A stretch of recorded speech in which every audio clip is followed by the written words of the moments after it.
Good day time, my fuzzies, and welcome to a quick review of a game, movie, or TV show I just finished. All thoughts and feelings are my own and are just for fun, quick way to get out my feelings on what I just played or watched. So enjoy and don't take anything too seriously. Good day time, my fuzzyites, and welcome to a quick review of Naruto Clash of Ninja. Naruto Clash of Ninja was released for GameCube on March 7, 2006 in North America, and is the first Naruto game to be based on the Naruto anime/manga series. Naruto Clash of Ninja takes place mainly around the anime's first 25 episodes, though Sasuke's and Naruto's specials aren't seen until well into the tuning exams, though at the time of release, they were only seen in the manga if you picked that up and read it. The game is a good start for the Naruto game series, though it's very lacking in some fighters. It could use some more, but it is all around a good game that I did enjoy, though it doesn't compare to any of the games we have nowadays, especially with it being released around the time of the first 25 episodes of the anime in Japan, and eventually in North America, when North America got its version of the first 25 episodes. It covers all you'd expect, having the characters and stages from the episodes, or at least the main ones you would think would have, and overall is a good fighting fun. Though, like I said, nowadays there are other Naruto games that do it better, but not bad for the first Naruto game to be made. The story serves as a very simple retelling of the first 25 episodes, though only showing the reason why Naruto would fight every character in the game, basically showing off every character through Naruto fighting each and every one of them. He fights Iruka Sensei because Iruka wanted to test him. Then he fights Sasuke, who didn't want Naruto to embarrass them and wanted to fight him to see if he was up to snuff, before they went to see Kakashi for their first mission. After beating Sasuke, Sakura wants to fight Naruto for, well, beating Sasuke, as she cannot let that stand. And then once Sakura is beaten, they all go to Kakashi, where, surprise surprise, there was another fight in lieu of the bell training thing, where you had to beat him to get the bell. After which, you then pass and head towards the one bridge that was being built from the anime that eventually became the Great Naruto Bridge, as Naruto in the game tried to protect it from the ninjas from the Hidden Mist Village. There he fights Haku, who he is trying to stop from destroying the bridge. Once defeated, Zabuza comes, angry that Haku was defeated, and he'll have to change his plans to destroy the bridge. Naruto then beats Zabuza. With a hearty, yay we did it, all of them head back to the village hidden in the leaves, where Rock Lee challenges Sasuke, though Naruto, being arrogant, wants to fight instead, beating him and being congratulated for beating him. After which, they all go their own separate ways to relax and more kooky shenanigans. The story itself only takes like 15 to 20 minutes to get through, as well as taking out / changing a lot of what happened in the anime, taking out the heart, a lot of the reason, and just giving a blanket, here it is, this is why they went. For example, like, yes, it is true that they went to protect the bridge from Zabuza and Haku, but Zabuza was paid by other people to do it, whereas the game kind of makes it seem like Zabuza himself wanted the bridge gone. So, yeah, kind of completely different than the manga and anime. However, just being a quick synopsis or play of what the characters did, and just meeting them, seeing them before you can play as them, or before you play fighting against them, and just giving a little bit of, hey, just so you know, this is kind of what the character was like. Zabuza being bad, Kakashi being teacher, Rock Lee trying to see Sasuke and Naruto's merit through fighting. It's all there, but like I said, if you don't watch the anime, it's very weird how much they've toned it down, but understandable. Though the anime, I recommend watching the anime, because you do not get enough out of what happened here in this story.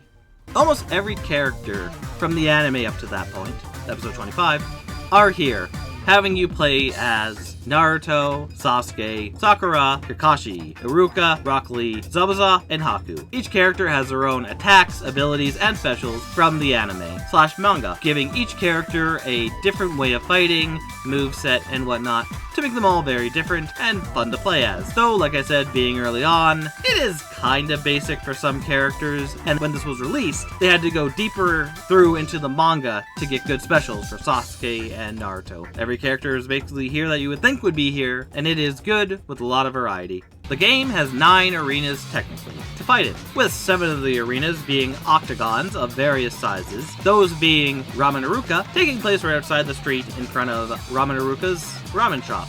Academy, which is in the yard in front of the academy where young ninjas are trained. Hokage Rock takes place on the roof of the Hokage Mansion, with the Hokage Rock structure in the background. Hidden Leaf Village gates. has a village outside of the, surprise surprise, the Hidden Leaf Village gates. Forest of Death takes the fighters inside the dreaded, dark Forest of Death.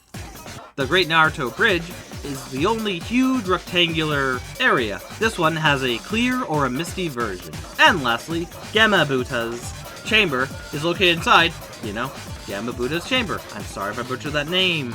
These arenas are all varied with their size, their look, and what's all in the background. Even the flooring. It's all very anime accurate, I guess. Though the only arena I really feel they are missing out on is Training Grounds, the place where Kakashi fought Naruto, Sasuke, and Sakura, and told them about what it means to be a ninja. But beyond that, all the arenas are varied, they are well put together, and very nice to fight on, having a lot of history from the show up to the 25th episode. Being a fighter game, the mechanics of the game are very straightforward. Using the joystick to move the character either forwards or pushing back to push back. You can press up to jump, and if you stand still / push backwards away from your opponent, you will automatically block. The B button does normal attacks. Depending on how and if you use the joystick will give you different results. Similarly, the A button uses tools, ninjutsu or taijutsu. Just like the B button, different joysticks give different moves to be done. You can even use a combination of joystick movements, pressing B or pressing the A button in order to do combos. Also, you can press L or R to respectively go either left or right around your opponent. As you take damage, or damage is given, you will fill a special gauge right under your character. Filling it up either allows you to use substitution jutsu by pressing L, R, and or X after being attacked. Alternatively, you can press X when not being hit to use a special move. You can also throw people with Y that might lead into a combo if you're good, but it's very hard to land and calculate speed and whatnot. Even so, it is a very competent fighting game. That is fun, with various different moves to look at, specials, and whatnot, giving every character its own flair and uniqueness. The game is a fine amalgamation of Naruto's early episodes, with the characters and locations being what you'd expect. Besides, like I've said, the omission of the training grounds, it is neat to see such an early life of the anime captured. Though, when comparing to later games in the series, it is lacking a large majority of the Naruto cast that we even learn about a few episodes after. Seeing as this is the first 25 episodes, a lot more characters were added very quickly, especially for the tuning exams. Like I've said multiple times, this one kinda came out in Japan and North America when the first 25 episodes, or around when the first 25 episodes were released, giving a nice, clear indication of what you can find here from the first 25. Though, like I said, it's kinda weird that certain moves like Naruto and Sasuke's specials come from later on in the manga. Though it all makes for a very fun game of the earlier series, or the early season of Naruto, having a lot in it, even for the first 25 episodes. Though, like I said, other games that came later do better, but if you like Naruto and want to see how the first game was, it's a good time to check out. Overall, this game is a good representation of Naruto in the early years, and is really fantastic at bringing the anime into gaming. Though the game was made during the very beginning of the anime, it is well made, as well as having just enough content to make it good, though, not having all the characters that would quickly come after it. Though what it does have, it has every character you would expect to be in here, as well as all the locations, omitting the training grounds, to fight on, making it really fun and good, and seeing the early days of the series. The story, unfortunately, is very basic, just giving you a rough estimate from the series of, hey, you're fighting this person because of this, without getting much heart or into the reality of what happened there. But for a companion piece to the anime, it is alright. Like I said, all the major characters you'd expect to be playable from the anime are here.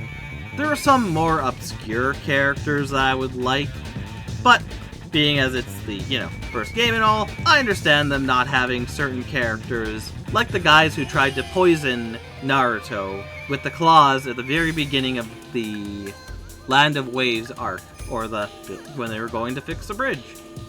I think it would have been cool to have them as a weird character, but I understand not wanting to give much time as not many people would have cared about them. But just like the fighters, Every arena, mostly every arena, you would expect to be here is here. Besides, once again, training grounds being the only admission. But the stages they do have here are very nice, they look great, they all have different sizes and whatnot, making some variety, which makes it okay. Everything about the game is very concrete, nice, and really attaches itself to a lot of what the anime does. Or shows, I guess. The mechanics are just so on point with what you do, from the fighting styles to the moves you can use.